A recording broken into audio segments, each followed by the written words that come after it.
Heddiw dwi wedi dod i'r Hen Lyfrgell. Rwan, yn ôl trigolion y ddinas yma, dyma gartre y Gymraeg yng Nghaerdydd. Felly, mewn â ni. Mae'r Hen Lyfrgell yn adeilad eiconeg reit yng nghanol y brif ddinas.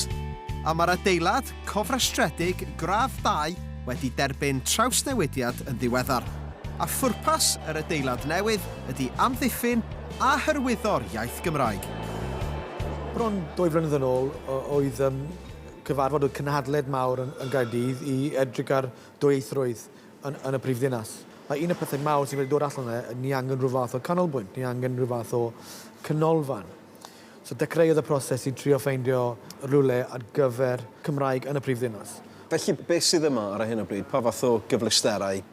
Wel, tu fewn o'r adeilad, sy'n reit yn ganol y ddinas ar yr aes, mae yna busnesau, mae'n swyddfeydd. So, mae swyddfa ni, mae yna swyddfa Menter Caerdydd, mae yna amgueddfa stori Caerdydd, amgueddfa am hanes y prif ddinas, ond amgueddfa dwyieithog. Mae yna ardal yma, mae yna caffi bar. Wel, yn caffi bar Hen Lyfrgell, da ni'n gwneud bwyd trwy'r dydd, 7 diwrnod yr wythnos. Felly mae gen i swydd eitha prysur trwy'r wythnos. Da ni'n dechrau brecwast bydd cyntaf yn y bore am 9 gloch, a wedyn syrfio trwy ddynes sy'n hanner 11. Mae'r menyw newid yn ddyddiol. Yn ogystal â'r bwyd blasus yn y caffi bar, mae yna fwydlen gerddorol yr un mor amrywiol, gyda nifer o fandiau eisoes wedi chwarae yma, gan gynnwys Iwan o Cowboys Rhos Botwnog. Wel, dyma fo'r llwyfan perfformio yn fama, fel gwelwch chi. Mae'n le bach da ar gyfer cael perfformiadau bach. Da ni wedi gwneud cwpl o bethau'n barod. Mae yna fandiau gwerin wedi bod yma. Dwi'n hun di chwarae yma. Blaen. Tor fawr o bobl, rhaid dweud. Le bach braf iawn i chwarae. A fydd yna fwy yn y dyfodol, gobeithio. A thra bod yr oedolion yn mwynhau chydig o gerddoriaeth, mae yna le hefyd i gadw rhai bach yn brysur.